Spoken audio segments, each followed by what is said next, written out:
The Thunder visit the Wizards in D.C. tonight. Kevin Durant remembers the awkward environment there last season when Wizards fans fawned over him, holding KD to D.C. signs and wearing Wizards number 35 jerseys with Durant on the back.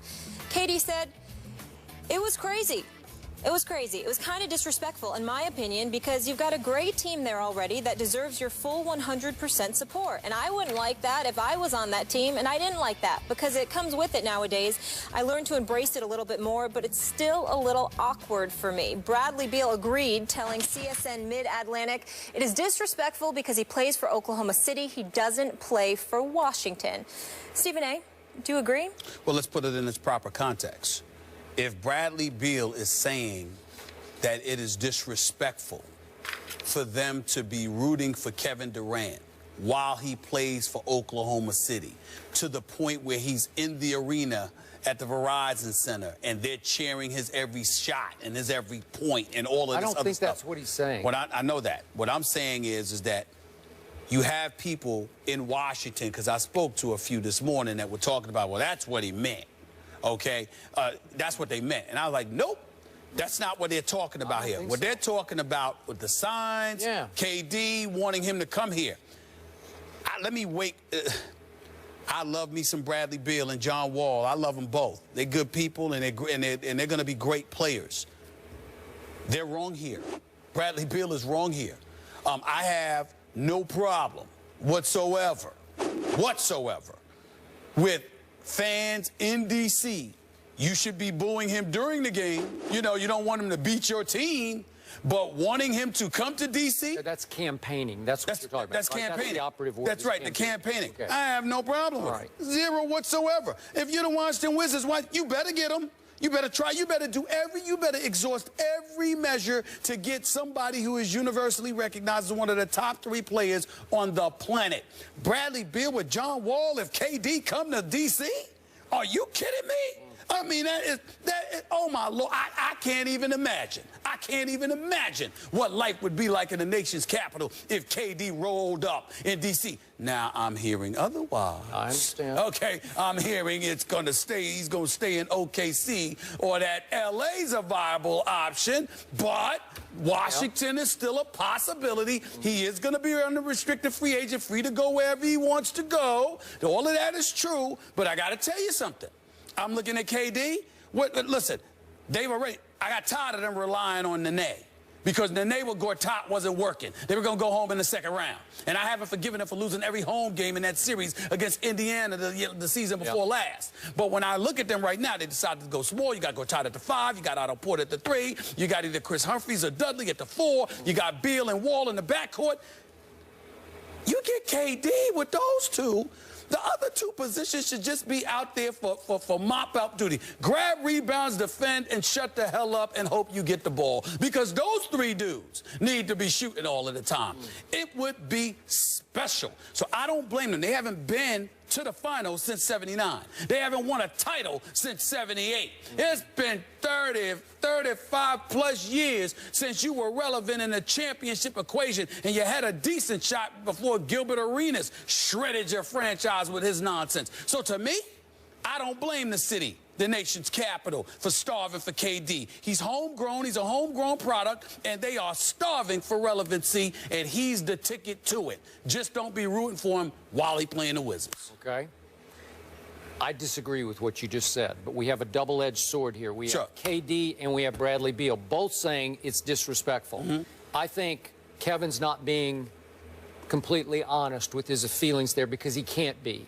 He's got to be PC and say the right thing, which is, boy, that's disrespectful to them. I think deep down or privately, he really appreciates it and actually probably loves it, because he's from that neighborhood, man. And to go home and feel the love from those folks, I think it means a lot to Kevin. Now, let's go back to Bradley Beal. I love me some Bradley Beal. We had him on the show at the finals. Good guy. He was sensational on this show. He's got a future in this business at some point, but he's got a big future right now. He got a big future in the NBA. That brother can play. And listen, he beat my Spurs the other night. I don't know if you followed this, but he had a last-second bomb. It was sweet. That's right. Just juked LaMarcus Aldridge, just left him. He left Kawhi Leonard, who he finally left, but we'll get into that. Okay. But I appreciate the fact that he stood up and said, that's disrespecting me, because are we chopped liver here? I get what you're saying, but I do not blame Bradley Beal for standing up and saying, I don't want our fans to be rooting for somebody as if we're nothing without that guy. Because, as you point out, the odds of them getting that guy are probably pretty small. Is that fair to say? It's pretty small. Yeah, okay. It's not impossible. All right, not it's impossible, a shot, but pretty it's small. Okay, so it's 5% or 9% or whatever. So Bradley Beal's saying, hey, we're pretty good already, because they are pretty good. And they lost to Atlanta in the second round, as you say, last year, 4-2. That was about as good as they could get, and that was with Paul Pierce. Are they going to miss him this year? Is it going to be the same? Will they have the same sort of, you know, that veteran, gutty leadership or big shot making when it's time? I don't know. I still like the team. I don't love them, but I love the fact that Bradley Beal stood up and said, no, don't do that to us, because we got a chance. Well, you can love it all you want. What I'm saying is it ain't disrespectful for a fan base that hasn't been to the finals since 1979. And keep in mind, 1979. I was there. I covered those games. Molly, 1979. Yeah. I was 12 years old. Yeah, I wasn't That's born. the last time. I'm sorry, I apologize. I was 11 going on 12. So the point that I'm trying to make to you is, yes, Wesley Unseld, Elvin Hayes and the crew, Bobby Dandridge and them. No question about it. Okay, I get it. But the flip side to it, Skip Bayless, is that it has been that long since this team has gone to the franchise. Damn it, they were called the Bullets back then. And they changed their name to the Wizards, okay? And A-Pole was the longer. They did. Listen, okay, that's fine. But in the end, especially some incidents they had on that team. In the end, you're not doing anything. And Bradley Beal has got a lot of promise. I love that brother. John Wall is big time to me, and he's going to get even better. But they need more. They are not beating LeBron James. No. They're not competing with Cleveland and them if you don't get a Durant. And the real question is, does Durant want to come east and contend against LeBron? Yep. I ain't getting to that. We can save that for another time. Okay. But what I'm saying, what I'm telling you is, if Durant goes to Washington, oh, it's Cleveland, Washington. There ain't even a reason to talk about anybody. Hey, I got to say this real quick. If I'm Kevin Durant, I would much rather compete against just LeBron than the entire West, man, because the West is rough. Well, that's fair. That's fair enough, depending on how you look at it. Because if you're going against teams, then if you fall, it's plausible. But if you come to the East and you keep losing to LeBron, then that's much more indictable. Yeah, okay. It depends on how you look at it. Either way, he's big time, one of the best players in the world, and Washington would be an instant contender with him.